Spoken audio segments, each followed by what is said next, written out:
welcome to today's thrift store haul hunt book video. I don't know what this is, but you guys, this challenge was a disappointment.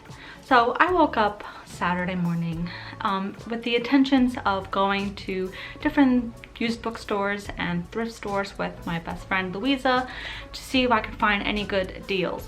Some of the books I was looking for were mostly romance and thrillers. I was trying to find some type of romance books and a bunch of either Alice Feeney, Ruth Ware, or Riley Sager books. Even like Stephen King, I was like thinking about it, but my expectations were so high that it was really bad.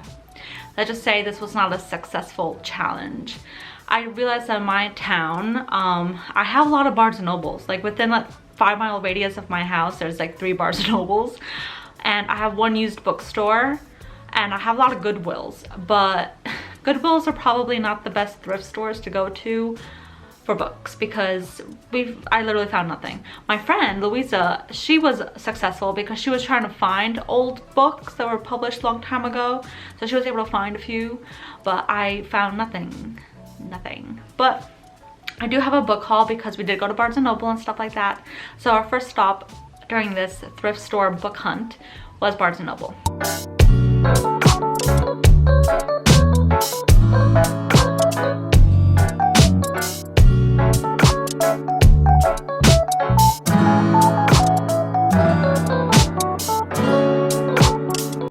So the first books I have to show you guys, I already read these books, but I'm trying to collect all of Riley Sager's work because I'm a big fan, was Home Before Dark and Lock Every Door. I really like these 2 books. These are the only 2 books of Riley Sager's that I've read, and I listened to them through Audible, so I really wanted my own physical copies, and I like the way the spines kind of like look the same, so they will look really, really nice on my bookshelves. I do have some, I think I have 2 Riley Sager books wrapped somewhere, but they won't match the spines. I think they're hardcovers, but it's okay, and I'm really excited to finally have these in my collection. And I'm also trying to get some Alice Feeney books on my bookshelves because I've listened to some of her books on audio, and I want the physical copies as well. But I got these 2 at the Barnes & Noble. And my friend Louisa found this book that I'm really excited to read. If you guys don't know, I am Ukrainian and I live in America. I was like raised here pretty much.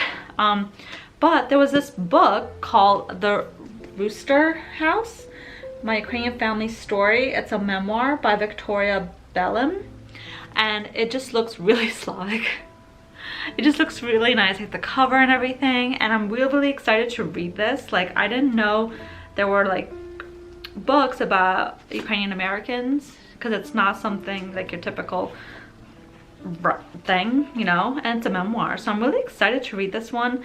It's gonna get wrapped and put with all the other physical TBR books, but this is another book that I ended up picking up at our Barnes & Noble trip. After the Barnes & Noble trip, we decided to go check out this used bookstore in my town. This is the only used bookstore in my area. So I ended up selling some of the books that I had, Pingo books that weren't really getting any type of action. So I sold those. So I have like store credit, but I did grab a few books while I was there. One of the books, I don't have the first 2 in the series, but I want her books as part of my collection, and I want to read her books too. But it's A Reaper at the Gates by Saba Tahir. So I heard amazing things about this series, and I really want to pick it up someday, but I only have the 3rd book in the series, so I need to get the first 2. So I'm waiting till that used bookstore gets more of her stuff, and then I'll come in and use the rest of my store credit to get it. But yeah, this was only like $8, and it's originally 20 bucks, so that was quite a nice deal. And then I'm also trying to collect and read all of the Nancy Drew books, and they had some there in the editions I wanted. So I finally got volume 6, which is The Secret of Redgate Farm, and I got volume 15 and 20. 15 is The Haunted Bridge, and 20 is The Clue in the Jewel Box. So I'm a big Nancy Drew fan. It was one of the first mystery books I've ever read as a kid, and now I have 3 more within my collection. So I have a total of 9 of them so far. I'm still trying to find book 4 because I have 1, 2, 3, and 5. And I have 6, 15, and 20. So I hope next time I visit that used bookstore, I can use my credit for more of the editions that I want. After that, we decided to visit this huge thrift store that I keep seeing on YouTube. And this thrift store was the idea that sparked this video idea. Is that a correct sentence? But yeah, it's called the Second Avenue store. I could be wrong, but you'll see it in a clip. So we went there and I saw a lot of books there, but a lot of the books that caught my interest I have already read and or already own, and they're wrapped. So I wasn't able to get anything for myself, and I think my friend Louisa was able to find a couple books there. But I did find The Woman in Cabin 10 by Ruth Ware, which is a book I've already read and I loved. I love Ruth Ware. But I got this for my sister because she is currently picking up books and she's picking up Ruth Ware books. And so she doesn't have this one. So I was able to get her a nice hardcover for like $4, which is a really nice deal for a book that I paid like 20 bucks for. So yeah, so I was able to get this for her, but there was nothing else there for me. Like I couldn't find a single book. I think there was like one book that I thought about grabbing, but it was such in bad condition that I decided not to. So yes, that was kind of a fail, but kind of a success. I don't know. After that store, we ended up visiting a couple Goodwill stores, and those were all a fail for me. I don't even think my friend Louisa got anything from the Goodwill stores. I think we visited like 4 of them, and they were just awful. A lot of the books were either authors we weren't interested in, or they were just not very good books or not in very good condition, and we just didn't really find what we were looking for, which was kind of a disappointment. So that's where I was kind of like really down that I wasn't able to find anything in the actual thrift stores. The only success I had was Barnes & Noble and the used bookstore, and I guess I found the one book for my sister. But because we were both kind of upset, we decided to go ahead and check out a different Barnes & Noble, and I did end up buying a book there. And that book was A Man Called Ove. I don't know how to pronounce this because my English is not the best, I guess, by Frederick Backman. I heard really good things about this book, and I think there's gonna be a movie coming out soon, so I really wanted to check it out and give it a go. So I saw the book and I was like, you know what, we're here. I didn't have the best book purchase thrift store hunt, so might as well just get a book to cheer myself up, and that's what I did. So I grabbed this one, which is really nice.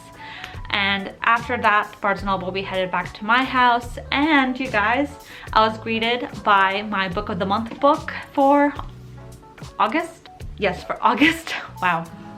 And the book of the month that I chose for the month of August was None of This Is True by Lisa Jewell. I have like a hit or miss relationship with Lisa Jewell.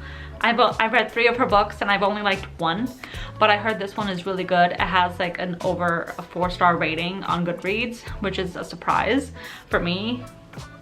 So I thought I'll pick this one out and we can give it a go. It's gonna get wrapped along with my other physical TBR books, but this is what I came home to, and I was really happy because I want more thrillers in my life. So if you guys have any thriller or romance recommendations, please leave them in the comments below, because I really do want to increase my collection and read more of those type of books. So yeah, that was my little thrift store book shopping experience. Also, I want to say, how do people vlog in bookstores? Maybe I just don't go at the right time, because my bookstores, like my Barnes & Nobles, are so packed that it's like I don't feel comfortable leaving my phone or camera on the shelf just to record a 2-second video. That, and it's like awkward. So I would love some tips there. Maybe I should go during like non-busy hours, like I don't know. But I did get a total of 6, 7, 8, 9, 10 books. I guess that's a success. But I think this experience was a bit of a fail because I was hoping to get more bargain books than spending money on full price books, you know? But there aren't really that many used bookstores in my area. I think I would either have to go more north or to Philly, and I don't really want to go to Philly. But yeah, these are the books I got, and I'm really happy, and I'm gonna go ahead and mark them and put them on my physical TBR row of books because I have so many to go through, you guys. And I ran out of wrapping paper, so I need to get wrapping paper. But I hope you guys enjoyed this failed thrift book hunt haul video, and please comment, like, and subscribe, and I'll see you guys in my next video. Bye.